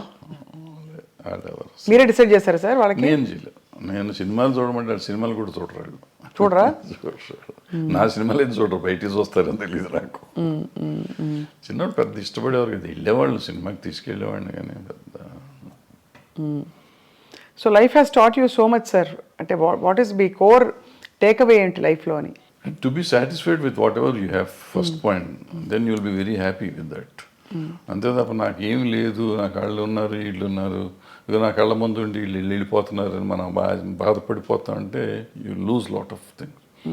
నేను ఐఎమ్ హ్యాపీ ఉన్నాను, బాగానే ఉంటాం కదా, బాగుంటానికి ప్రయత్నం చేయాలి. అంటే ప్రయత్నం చేయకుండా తిరగటం అనేది ఒకటోకి వచ్చింది. ముందు ప్రయత్నం చేయి, నీ పని కృష్ణుడు చెప్పిన భగవద్గీతలో నీ పని నువ్వు చెయ్యి, వచ్చేది ఫలితం నీ చేతిలో లేదు. ఫలితం ఒక్కోసారి ఏదైనా రావచ్చు, కరెక్ట్, అవును, ఫలితం లేకపోయి ఉండొచ్చు, బట్ నీకు కృషి అయితే ఉండాలిగా. అవును, కృషి చేస్తూనే ఉండవు, so that will be very happy, హెల్దీగా ఉంటావు. Ultimate result is not yours, వచ్చినప్పుడు వస్తుంది. దేవుడిని నమ్ముతారా సార్ మీరు? నేను నమ్మను. మరి కృష్ణుడు దేవుడు కాదా? అంటే ఆయన చెప్పిన భగవద్గీత నమ్ముతారు మీరు? ఏదైనా నమ్మటం అనేది ఏముందమ్మ దీంట్లో. ఆయన చెప్పింది ఇప్పుడు అందరూ ప్రపంచం అంతా నమ్ముతుంది కదా భగవద్గీతని, అందులో ఆయన చెప్పింది నేను చెప్తున్నాను. కానీ మీరు నేను చెప్తాం కదా, నేను ఏదో ఇదేం కాదు, అదే కదా అంటారు మన లైఫ్, జీవనసారం అంటారే, జీవనసారం అంతకంటే ఏముంది. మనం చేయాల్సింది చేయకుండా నాకు లేదు. ఇప్పుడు మనం చాలామంది సినిమా ఇండస్ట్రీలో ఉన్నాళ్ళు అంటారు, నాకు సినిమా ఇండస్ట్రీ నేను ఎవడు రమ్మన్నాడు? నువ్వు యూ చూస్ యువర్ సెల్ఫ్. మీరు ఇక్కడికి వచ్చి దీన్ని కావాలని కోరుకుని ఏదో ఇస్తారంటే నువ్వు సాధించాలి. ఇప్పుడు చిరంజీవి గారు, ఎన్టీ రామారావు గారు, నాగేశ్వరరావు గారు వీళ్ళంతా సాధించి వాళ్ళు గొప్పవాళ్ళు అయ్యారు. చాలా కష్టపడి ఉంటారు కదా సార్. ఇంత వాళ్ళలాగా వాళ్ళు వచ్చేసింది, వాళ్ళకి అంత వచ్చింది నాకెందుకు రాలేదంటే వాళ్ళలాగా నువ్వు ఏమైనా చేసావా? నువ్వు చేయలా. నువ్వు చేస్తే నీ పరిధికి ఎంత ఉందో అంత పరిధి నీకు వస్తానే ఉంది. నీ టాలెంట్కి సంబంధించి ఇప్పుడు నేనున్నానమ్మా, నేను సినిమాల్లో 1 వేషం వేసి ప్రకాష్ రాజ్కి అంత ఇచ్చేస్తున్నారు, ఆడిని పెట్టుకుని నన్ను ఎందుకు పెట్టుకోలేదంటే నాకు పర్సనాలిటీ ఉంది కదా. ఆయన యాక్టరు, ఇవాళ దేశాన్ని ప్రపంచంలోనే ఆయన పేరు చెప్పుకునే అంత గొప్ప యాక్టర్ అతను. అవును, అతనిలాగా నేనున్నాను, ఒడ్డు పొడుగున్నాను, డైరెక్ట్ చేశాను, 2 సినిమాలు యాక్ట్ చేశాను, ఆయన పెట్టుకుంటారు నన్ను పెట్టుకోరని ఏడిస్తే నా ఆరోగ్యం చెడుతుంది తప్ప ఏం రాదు, పోదు, నాకేం రాదు. సో దిస్ కంపారిజన్ కానీ లేదంటే అసలు మనం వేరే కానీ ఆలోచించకుండా మనం చేయాల్సింది చేసుకుంటూ పోతూనే ఉండాలి, వచ్చినప్పుడు వస్తుంది. సార్ తెలుగు ఫిల్మ్ ఛాంబర్ ప్రెసిడెంట్గా మీరు వ్యవహరించారు. మూవీ ఆర్టిస్ట్ అసోసియేషన్లో మూవీ ఆర్టిస్ట్ అసోసియేషన్ మెంబర్ని కూడా కాదు, అంటే కాదు, బట్ జరుగుతున్న మార్పులు పరిణామాలు, ఆర్ యూ సాటిస్ఫైడ్? అంటే ఒక as a senior film technician. అంటే బేసిక్గా మనం అసలు మూవీ ఆర్టిస్ట్ అసోసియేషన్ అనే దాని గురించి పెద్దగా ఎక్కువ మాట్లాడుకోవటం అవసరం లేదు. ఎందుకంటే కంటే ఒక 800 మంది మెంబర్స్ దాంట్లో 200 మంది అసలు వాళ్ళు ఉన్నారో లేరో వాళ్ళకే తెలియదు. కానీ అంత ఢిల్లీ ఎలక్షన్ లెవెల్లో చేస్తారు కదా సార్, దాని ఏం తాలూకు చేస్తారు, హడావిడి. ఊరికి చేసుకుంటారు వీళ్ళు. ఎందుకు చేస్తారో అనవసరం, చేయాల్సిన అవసరం లేదు అది. ఈవెన్ ఛాంబర్ ఎలక్షన్ కూడా నేను మొన్న లాస్ట్ బిఫోర్ ఇయర్ ఎప్పుడు జరిగితే ఎందుకు చేస్తున్నారు ఇట్లా, దాన్ని పోయే కాలం ఏమొచ్చి పోయే కాలం వచ్చిందని తిట్టొచ్చారు రోజు, మీడియా ముందే తిట్టొచ్చాను ఆ రోజు. అంతే, మనకి అది ఏదో సరదాగా ఎలక్షన్ చేసుకోవాలి తప్ప ఈ దీంట్లో రూపాయి వచ్చేది లేదు ఎవరికి. ఫస్ట్ పాయింట్, మన టైం వేస్ట్. అవును. బట్ నువ్వు సర్వీస్ చేద్దామని వచ్చినప్పుడు డబ్బులు ఎందుకు ఖర్చు పెడతావు? నువ్వు చేసే సర్వీసే ఎక్కువ, సర్వీస్ చేస్తున్నావు. సర్వీస్ చేస్తానికి వచ్చి నువ్వు ₹1,00,00,000 ఖర్చు పెట్టి నువ్వు వస్తే నీ మోటివ్ ఏంటి? నీ మోటివ్ సర్వీస్ మోటివ్ కాదు. ఇంకా పవర్ వల్ల వచ్చేది కూడా ఏం లేదు, ఏం లేదు. ఏముంటాం పవర్ వల్ల? మ్యాక్సిమం ఎప్పుడన్నా చీఫ్ మినిస్టర్ ఇంకోళ్ళు పిలిస్తే మీటింగులకు పిలిచినప్పుడు వెళ్ళి కూర్చుంటే ఏమిస్తారు అక్కడ, అటుకులను జీడిపప్పు ఇస్తారు, అంతే. ఒక కప్పు కాఫీ ఇస్తారు. దానికోసం నువ్వు తాపత్రయపడతావు ఎందుకు? అంటే ఆల్రెడీ నీకు ఆ వాల్యూ ఉంది. నిన్ను ముఖ్యమంత్రి గారు పిలిచే లెవెల్ మీరు ఉన్నారు, ఆల్రెడీ పెరిగే ఉన్నారు. ఇవాళ దానికోసం కొట్టుకోవాల్సిన అవసరం లేదు కదా. ఏదో పిచ్చి పనులు అంతా. సో అయితే అదే, బట్ వివాదాలు మాత్రం వారానికి ఒకటి వస్తుంది. Jani master issue, Raj Tarun Lavanya issue, అవన్నీ ఇప్పుడు ఇంతమంది ఉన్న ఇండస్ట్రీలో ఇష్యూస్ ఉంటా ఉంటాయి. ఆ ఇష్యూని మనం సీరియస్గా తీసుకోకపోవటం అనేది మనం ఆలోచించుకోవాలి. ఏదో ఉంటాయి, ఉన్నప్పుడు దానికి పెట్టుకోవటం. సార్ మోహన్ బాబు గారి ఇంట్లో జరిగిన తగాదాలు ఏవైతేనా మీరు ఒక అంటే టెక్నీషియన్గా, సినిమా ఇండస్ట్రీ వ్యక్తిగా మీరు సమాధానించి చెప్పారా? ఎవరికి? ఆయనతోనా? ఆయనతో ఇది ఏదో అది పర్సనల్గా కదా. ఒకవేళ నేను మాట్లాడినప్పుడు నేను పబ్లిక్లో చెప్పకూడదు కదా. ఇప్పుడు నేను నిజంగా వాళ్ళ వెల్విషర్ని అయితే, ఒకవేళ నేను వెళ్ళి అక్కడ ఏళ్ళు పెట్టుంటే, పెట్టానా లేదా అనేది తర్వాత సంగతి, పెట్టుంటే అక్కడ ఏం జరిగింది ఇక్కడికి వచ్చి ప్రమోషన్ కాదు. ఏం జరిగింది కాదు సార్, బట్ అసలు అంటే అది బాగా బహిరంగంగా అయిపోయింది కదా, వాళ్ళే మీడియాకి వచ్చారు. ఇప్పుడు వాళ్ళు బహిరంగంగా ఉన్నారు, నేను బహిరంగంగా ఉండకూడదు. నేనని కాదు, ఎవరైనా కానీ, ఎవరు ఇంటర్ఫేర్ అయినా కానీ, ఇంటర్ఫేర్ అయిన వాళ్ళు బయటకు వచ్చి ఇట్ట జరిగింది అని చెప్తే ఇక వాళ్ళు పెద్ద మనిషి ఎట్ అవుతారు వాళ్ళు. ఫస్ట్ పాయింట్ అది తప్పు. రెండోది అటువంటివి జరగటం విచారకరం. అందులో మనవాళ్ళు కావాల్సిన వాళ్ళు, పిల్లలు మంచివాళ్ళు, తండ్రి మంచివాడు, ఈ రకాల సమస్య ఎందుకు సమస్య వచ్చిందని నాకైతే అర్థం కాలేదు. నాతో అందరూ బాగుంటారు, 4-3 పిల్లలు బాగుంటారు, ఆయన బాగుంటారు, మోహన్ బాబు గారు బాగుంటారు, అందరూ వెరీ నైస్ పీపుల్. చాలా మర్యాదగా నాతో చాలా అంకుల్ అంటారు పిల్లలు, ఆయన తమ్ముడు అంటూ ఉంటాడు. వాళ్ళ ఇంట్లో అట్లా జరిగిందంటే నాకు నిజంగా బాధగా ఉంది. I just really wanted to go and speak, but ఏమో ఎందుకు డెలికసీస్ వాళ్ళవి మనకి ఎందుకని నేను అడగలేదు. మొత్తానికి సార్ అయితే ఇప్పుడు అంటే there is a lot of turmoil going on around అనిపిస్తుంది సమాజం చూస్తుంటేనే. అన్ని చోట్ల ఉందమ్మా, సమాజంలోనే తేడా వచ్చేసింది. అది ఎందుకు వచ్చింది అంటే ఇప్పుడు మానవత విలువలు అనేవి పోయినాయి చాలా చోట్ల.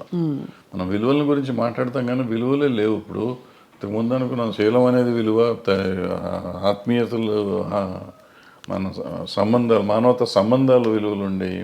ఇప్పుడు అవన్నీ పోయినాయి. ఏదో ఉంటున్నాం, అందరం కమర్షియల్ అయిపోయాం. ఆ కమర్షియల్లో ఉన్న దాంట్లో ఇవన్నీ వాల్యూస్ లేవుగా. వాల్యూ అనేది ఉంటే కదా. కొన్నిసార్లు వాల్యూ కోసం మనం అన్ని పోగొట్టుకునే కథలు చాలా ఉన్నాయి. గౌరవం కోసం అన్ని చేయాలి అని చెప్పి, అటువంటిది ఇప్పుడు గౌరవం లేదు, తక్కువలేదు. అందుకే ఒక ఫుల్ఫిల్మెంట్ రావట్లేదు జీవితంలో కదా. ఇప్పుడు ఇందాక చెప్పిన పుష్ప కథ కానీ, లేకపోతే మా కొత్తలేడు కథ కానీ, అదే ఫుల్ఫిల్మెంటు. వాళ్ళ భార్య కోసం భర్త, భర్త కోసం భార్య, తండ్రి కోసం కొడుకు అని ఇవన్నీ. అయితే భగవద్గీతలో కూతురు కోసం తండ్రి, తండ్రి కోసం కూతురు, ఈ మానవతా విలువలు అంటే వాటి కోసం ఎంత కమర్షియల్గా చేసినా కానీ మనం ఇవాళకి ఫీల్ అయ్యి సినిమాలు చూస్తున్నాం. బట్ దానికి వాల్యూ ఉంది, బట్ ఆ వాల్యూ మన జీవితంలో ఇవ్వలేకపోతున్నాం. సినిమాల్లో చూసి మనం సినిమా ప్రొడ్యూసర్కి డబ్బులు ఇస్తున్నాం కానీ మన జీవితంలో మన తల్లిదండ్రులకు కానీ, మన భార్య పిల్లలకు కానీ, మనం ఆ సుఖం అన్నదమ్ములకు కానీ, అక్క చెల్లెళ్ళకి కానీ మనం ఆ ఫీలింగ్ ఇవ్వలేకపోతున్నాం. ఆ సమాజంలో వచ్చిన మార్పులో మనలో వచ్చింది. మనం ఇన్ని మాటలు చెప్తున్న మనం మన పిల్లలతో మాట్లాడటానికి మనకు టైం లేదు, మన తల్లిదండ్రులతో మాట్లాడటానికి మనకు టైం లేదు, అక్క చెల్లెలతో మాట్లాడటానికి టైం లేదు, భార్యతో మాట్లాడటానికి టైం లేదు. Are we avoid. ఒకవేళ టైం ఉన్నా కానీ ఎందుకో మనకు సాధ్యమైనంత వరకు దూరంగా ఉండటానికి ప్రయత్నం చేస్తున్నాం. ఇంకా విలువలు ఎక్కడి నుంచి వస్తాయి?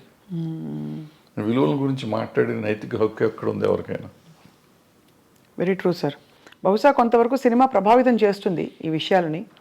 బహుశా అలాంటి కథలు వచ్చేసి క్లిక్ అయిపోతే ఆడియన్స్తో తప్పకుండా, ఎందుకంటే ఇంత పెద్ద పెద్ద సినిమాలు ఇంత మార్పులు తెచ్చిన సినిమాలు మనుషుల్లో సమాజంలో ఉన్నాయి. చెడు ప్రభావం చూపించిన సినిమాలు కూడా కొంత ఎంతో అంతో ఉండుంటాయి. నిజం చెప్పాలంటే నేను పుష్ప 2 చూడకూడదు అనుకున్నా. ఎందుకంటే బయట చెప్పిన మాటలు అదేదో ఆ షెకావత్ మీద ఉచ్చబోస్తాడు ఇటువంటి అన్ని విని ఇటువంటి పిచ్చి సినిమాలు చూడాలా మనం ఎందుకు అని చెప్పి చూడండి. ఎందుకో చూద్దామని మనం పెట్టుకున్న ఫస్ట్ హాఫ్లో నాకు చిరాకుగా ఉండింది. ఫస్ట్ హాఫ్ చూస్తానికి నాకు took me about 5 hours first half చూడటానికి. ఇంటర్వెల్లో వెళ్ళి మెల్లిగా భోంచేసి వచ్చి కూర్చున్నాం మళ్ళీ. సరే చూద్దాం వద్దా 10 నిమిషాలు ఆలోచించి పెట్టినాక డోంట్ బిలీవ్ ఆ గంట 20 నిమిషాలు గంట 40 నిమిషాలు ఉంది ఆ సినిమా మొత్తం కంప్లీట్ చూసి ఐ వాజ్ క్రయింగ్ యాక్చువల్గా. అంటే అక్కడ నీకు లైఫ్ ఉంది, అంతకుముందు లైఫ్ లేదు, అంతా ఏదో సినిమాలు కమర్షియల్గా ఉండేదంతా తీసాడు ఆయన. ఇక్కడ జీవితం తీసాడు. ఆ భార్యాభర్తల అనుబంధాన్ని చూస్తే నాకు అసలు పిచ్చెక్కిపోయింది.